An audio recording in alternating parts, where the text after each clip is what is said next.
this is part 4, I believe, of our fantasy booking. And gosh, we are on SummerSlam. So I'm just going to jump in here. SummerSlam, our big pay-per-view. And I got 3 pages, almost 3 pages worth here for SummerSlam. Looks like, yeah, 3 pages worth. I would start the pay-per-view off. You know, of course, these are going to be pre-show matches, as we all know. Heath Slater versus Jinder Mahal. Jinder's going to win with that one. American Alpha versus Titus Worldwide. American Alpha would win that. With Jason Jordan actually interfering in the matchup. And, of course, this is after the draft. Jason Jordan be introduced to SmackDown via this, even though it's at SummerSlam. So we would have a lot of build with that in the upcoming weeks. The Universal Tag Titles will be in a ladder match. And that would be the Bludgeon Brothers versus the Authors of Pain. The Authors of Pain are going to get the victory here. Sammy and Kevin, who won the Money in the Bank for the tag teams, can challenge any tag title holder. Are going to try to cash it in, but don't really get a chance. 2 big badass teams there. And we're going to see Sammy and Kevin actually hosting SummerSlam. We saw Sammy and Kevin try to host WrestleMania. Didn't really work out for them. They're going to try to host SummerSlam here. Number 1 contendership match for the Raw World Title or Universal Title. John Cena versus Samoa Joe versus Dean Ambrose. And Samoa Joe's going to pick up a number 1 contendership again at this point. Dean Ambrose, who's been back attacking Samoa Joe. Ambrose kind of leaning toward some heel tactics here. He's just pissed off at this stage. He wants to take revenge out. And even to the point of building up to this matchup, he's taken out some of that frustration on John Cena. Really living up to the loose cannon moniker. Ambrose attacks Joe in a match that he had with Cena on Raw and causes Cena to lose. So Cena obviously has a little bit of beef with Ambrose, and that's what leads to this triple threat. Have Joe pick up the win to build him up for later on. We're going to see Bobby Lashley versus Drew McIntyre. Drew McIntyre recently called up the Money in the Bank winner. This would really start McIntyre's big push in a lot of ways. This is also, I believe, left over from would actually have started from the McIntyre-Cena match, where I believe Lashley come out and was scouting everybody. McIntyre kind of takes it personally. You know, these 2 guys kind of the chosen ones a while back. So could touch on that a little bit. McIntyre, I would probably have cheat somewhat in this match. Kind of gets caught, you know, but we're also going to use this match for build up for the Brock Lesnar versus Bobby Lashley matchup. Okay, Brock Lesnar's music hits. Maybe he comes out, maybe he don't. Who knows? But it'll be enough of a distraction that McIntyre gets a cheap win with a roll up or something. We're going to have Jimmy Fatu and Roman Reigns tagging together versus the New Day, Kofi Kingston and Xavier Woods. And this matchup kind of lead into everything that's been going on with the U.S. title as well, with the New Day kind of teasing some things going on. This would probably begin the reboot of Roman Reigns, really seeing Roman not being dominant like he has been booked, but we had to break Roman down. We've turned him heel, and now we're going to start rebuilding him in a manner that not necessarily get the fans behind him, but at least makes sense for the fans. He's heel now, so he can take that heat. He can start building up a heel character to get back to the top. And it's going to be a slow push, not hot shotted him to the top like they did originally, and hopefully not making the fans care less about Roman Reigns, but possibly care more for an eventual face turn. We have Bobby Roode versus somebody. Maybe it's Jason Jordan if he is back in time for this. I feel he will be. So if not, we could do something else with Bobby Roode. Of course, Bobby Roode would win this match. I think Jordan gets enough heat from the American Alpha match interfering and costing that. Then we have a fatal, or not a fatal four-way, but an 8-man tag match. Shinsuke, Seth Rollins, Cesaro, and Cassius Ohno are going to fight against the Club, Finn Balor, AJ Styles, and the Good Brothers, who are finally reunited on SmackDown. And, Balor and the Good Brothers drafted. AJ is already there, of course. AJ's been spotted at pay-per-views, watching Finn Balor, watching the Good Brothers. There's been a masked guy at ringside that's helped the Good Brothers win here and there. Is it AJ? And this is the point where I would probably have an established name for the group. I think Ballard Club is a little tongue-in-cheek. Yeah, it's the BC initials, but,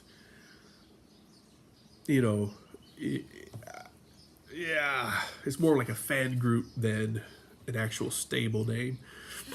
So I think you could go several different ways with this. I mean, they could just go BCOG, like some of the new shirts they've been printing, or they could use an old moniker like the NWO, and since that's where kind of the roots comes from, we had the passing of the torch with DX, we had Hall and X-Pac out there as well. Nash couldn't make it to that 25th anniversary, but I feel like you could probably do some vignettes, some skits with any of the NWO, really. You could do Hall and Nash. You could technically have HBK in there since he was a member of the NWO when they brought it back to WWE. And do some backstage in the dark, sort of club meeting, and have Hall and Nash or whoever passing the torch and being like, okay, Finn Balor is now the president of this chapter of NWO. He is now the NWO BC president. And, we have the Good Brothers. We have AJ. You make AJ vice president or a lieutenant or whatever you would call it in this. And the WWE has their name value in the NWO, which they already own the intellectual rights to. The shirts are going to sell like crazy. It's a win-win if they would want to use NWO moniker or whatever, but I would definitely go with that idea of having a stable name on the group. Of course, they're going to win here. Our new NWO BC, they're going to beat the faces. And let's see what else we got here for Rumble. I'm sorry, for SmackDown or SummerSlam. So the next match would be the U.S. title match, which would be Big E versus Elias. So if anybody was confused, Jinder Mahal lost the title to Big E on SmackDown. We've had a New Day implosion. Jinder has he's been fending off New Day left and right. He's been fighting Kofi, Xavier, he's fighting Big E. Big E finally gets the belt. Xavier is jealous at this stage. So there's a lot of animosity building within the New Day. There's been some accidents where they've been blaming one another for losses. And earlier in the show, Big E is not at ringside for Kofi and Xavier. And so for their loss, they kind of look at Big E and blame him. Like, hey, where were you when we lost to Roman and Jimmy Fatu? So Xavier and Kofi are at ringside for this match. And but it doesn't really help. He's fighting Elias. You know, Xavier tries to actually cheat for Big E, but Big E does not want him to cheat for him. And ultimately, that is what's going to cost him his match with Elias, even though he's just recently strapped.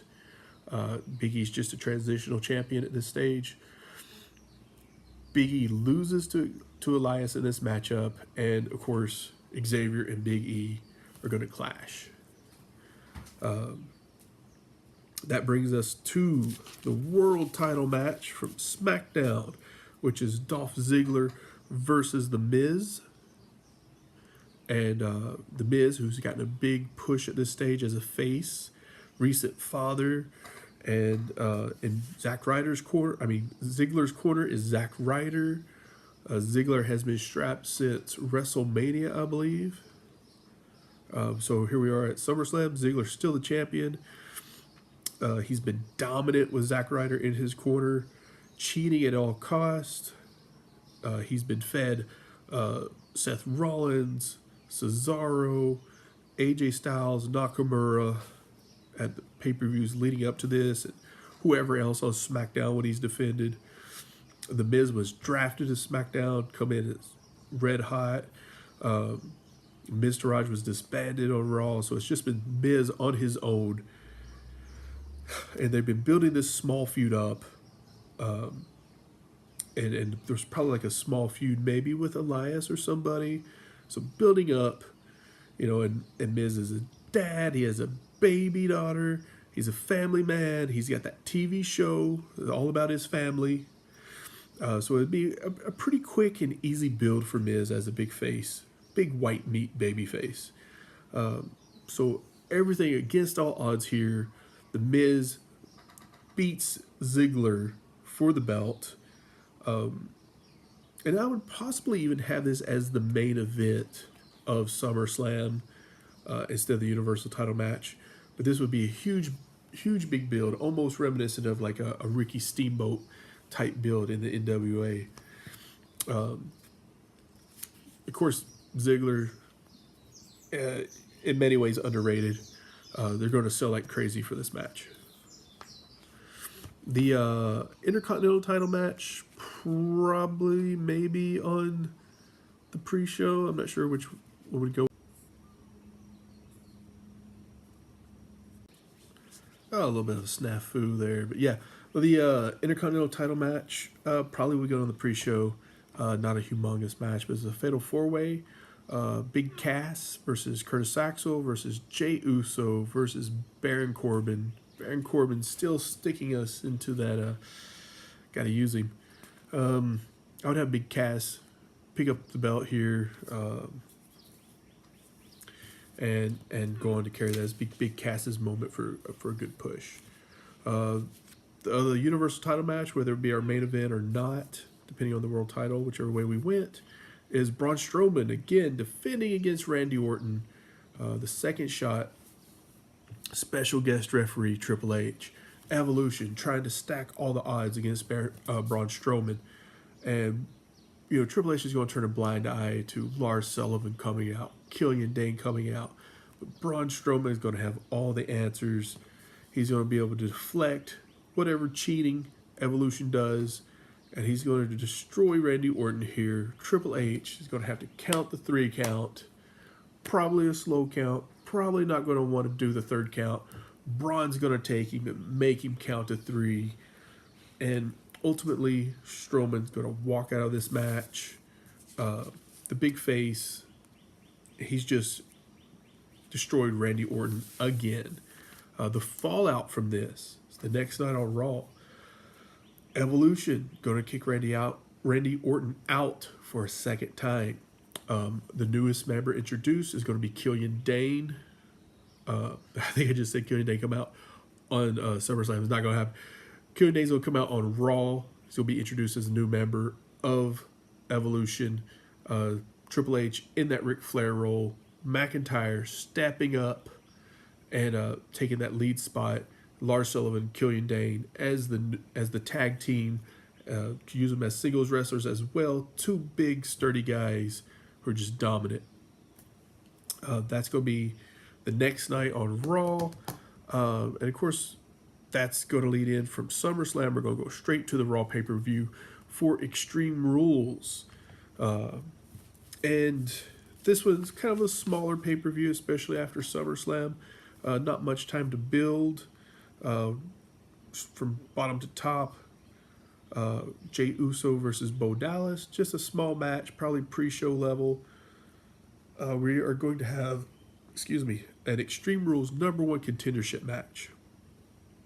John Cena, Bray Wyatt, Matt Hardy, Dean Ambrose, Drew McIntyre, and Bobby Lashley. Lashley is going to pick up the win here. We will probably see Brock Lesnar injected into this match somehow, whether it's Paul Heyman coming out, Brock's music hitting, or whatever. But Bobby Lashley going to pull out the win, keep him a little hotter for that coming Lesnar matchup at some point. And I would envision that would be a WrestleMania match at the next WrestleMania. So a long way to go, but we got to keep teasing it. Universal Tag Title match is going to be a tornado tag match. Authors of Pain versus the Bludgeon Brothers in the recently reunited after the draft Wyatt family. So Bludgeon Brothers going to pick up that win at this stage. We're going to have a handicap match from Evolution. Randy Orton getting kicked out. Lars Sullivan, Killian Dane versus Randy Orton. Of course, these two big guys are going to destroy Randy Orton, and they're going to win the handicap match. Intercontinental title match. Big Cass defends against Baron Corbin. Cass is going to retain there. And our main event, Universal title match. Braun Strowman versus Samoa Joe, who won the #1 contendership earlier on. Strowman going to take everything. He's going to take a beating from Samoa Joe in this matchup. Extreme Rules. Braun Strowman's going to retain here, but Drew McIntyre cashes in the Money in the Bank after that vicious match. Drew McIntyre is going to leave Extreme Rules as the new Universal Champion. And we're going to see the next night on Raw, Drew introduced as that Universal Champion. Lots of security. Triple H. Evolution starts the show. Sullivan and Dane, to that big win over Randy Orton. Triple H is going to give them a Universal Tag Title shot on Raw, and they are going to defeat the Bludgeon Brothers for the Universal Tag Titles. Evolution controlling the scene. From here, we're going to go towards our SmackDown pay-per-view build, Hell in a Cell, and be a little bit longer build. Still, we'll have a small Hell in a Cell pay-per-view, give these guys plenty of room to work with. The build-up is that the New Day has just been imploding, and Xavier ends up turning on the New Day, which is kind of being teased for quite a while. And Xavier's going to start his own group called Diabolical. And this group he's going to be the mastermind. He's going to be like the manager, but he's also going to wrestle in this group. And I think that's important that he's definitely the guy that's controlling everything. The group would consist of Jason Jordan and Shelton Benjamin to start. Shelton Benjamin turning on Chad Gable. Jason Jordan coming into that. As we saw at SummerSlam, we're going to build that up, and then we're going to see Jinder Mahal get drafted into this group. Jinder needing somebody, as he's been fluctuating. Then we're also going to see Xavier Woods bring in Roman Reigns and Jimmy Fatu with Naomi into Diabolical's fold. So we're going to have this big stable. It's more of a mid-card level stable, kind of controlling things. And this also gives us leadway if our NWO Bullet Club group turns face or forced to turn face, they have another stable to feud with as well. That's in the future. The NWO are setting their eyes on the world title at this stage as well, and they've made it known that they are actively recruiting new members. And we're going to start to show some tension between Finn Balor, the original leader, and AJ Styles, the second leader we know of the Bullet Club. We're going to play off of all that even if we don't comment on it very much. So Hell in a Cell, we're going to start with a Big E versus Xavier Woods, a big grudge match. We'll have Xavier Woods pick up the win. I want both these guys to really just, as fun as New Day was, this is going to be the serious, gritty match. Grudge match, looking for revenge, but Xavier is going to pick up the win. Diabolical then is going to face Breezango. Shelton Benjamin and Jason Jordan going to pick up the win. We'll see Kofi Kingston face off against Jinder Mahal. Kofi's going to get this upset win here, and it's going to show that Jinder needs to be in this group. It's also going to keep things alive, so we can have more feuds within all the members of this group. We'll have AJ Styles versus Cassius Ohno. AJ's going to pick up the cheap win. Cassius Ohno, I believe, was our WrestleMania Andre Battle Royal winner and our SmackDown Money in the Bank winner. So Cassius Ohno is definitely on our NWO radar. Our World Tag Title matchup in a steel cage to keep other people from interfering, of course. The Good Brothers defending against Seth Rollins and Cesaro. A lot of history between Rollins and Cesaro here. They're just not going to be able to pull this out. They can't keep the NWO out of this. We're going to have a masked brother probably come out, throw some brass knuckles or something into the ring. The Good Brothers going to pick up the win. That's the cage raises. Kevin Owens and Sami Zayn cashing in the Money in the Bank briefcase for the tag titles, and they're going to take out the Good Brothers. So at this point, Kevin and Sami, who would really essentially turn face if they haven't been established as faces yet already. This would be the nail in the coffin, so to speak, for them to turn face against this NWO group. U.S. title match, definitely going to be scouted by members of Finn Balor's group. Elias versus Bobby Roode. Elias going in as champion, I believe, versus Bobby Roode trying to get that title back. Roode been on a winning streak as of late and not going to be able to pull it out here. Elias is going to be teased and flirted with becoming a new member of this group. And then the main event, the world title match, Miz versus Dolph Ziggler versus Finn Balor versus Nakamura. The Miz with that big push, coming as a hot white meat babyface, getting the title off of the Miz. And we're going to have a good amount of build here toward this with everybody else. Ziggler, the former champion, Nakamura, who has been in that title picture, in that title hunt, and of course Finn Balor, hey, I want in. And this fatal four-way, we are going to see some interference from the NWO Bullet Club. Maybe not super heavy, but fairly heavy. And we're going to see Finn Balor pick up the win. Probably a masked brother coming out, a bone soldier, if you will. And we may see the big reveal that this could be Adam Cole coming into the group at this stage. Or maybe a different member. We may not have that reveal yet. Maybe it's teased that it's Elias. Who knows? But AWO definitely recruiting, and that recruitment pays off. Finn Balor, the new world heavyweight champion. That would lead us into the TLC pay-per-view, which would be a Raw pay-per-view, and heading on our way toward the next Royal Rumble.